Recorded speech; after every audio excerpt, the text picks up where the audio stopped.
In today's video, I'm going to teach you how to connect Calendly to Make.com. By the end, you'll have a working connection that pulls your Calendly data into a Make scenario and can run on demand or on a schedule. Start by opening Make.com and heading to your dashboard. From there, go to the Scenarios section. This is where all your automations live. Create a new scenario so we can add Calendly as a module inside it. In the app search, type Calendly, then select the Calendly app from the list. You'll see a set of modules you can use. Pick the one that matches your goal. For example, if you want to retrieve upcoming events for reporting or routing, choose a module that lists scheduled events. Before the module can work, you'll create a connection to your Calendly account. Click Create a connection, give it a clear name you'll recognize later, and save. You'll be redirected to Calendly's authorization screen. Approve access to let Make read your Calendly data securely. When the authorization completes, you'll land back in Make with the connection attached to your module.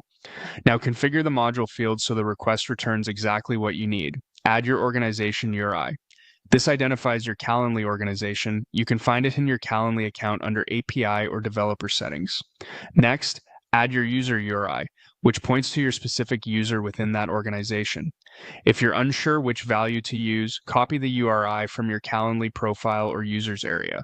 If you want to filter by a specific invitee, enter the invitee email. Leave it blank to return all invitees. Set the min start time and max start time to define the window you care about, for instance, from now through the end of next week. Use consistent time zones, and if you're using makes date functions, make sure the format matches what the module expects. Choose how to sort the results, such as by start time ascending or descending, depending on whether you want the next events first or last. Add a status filter to include only active or canceled events as needed.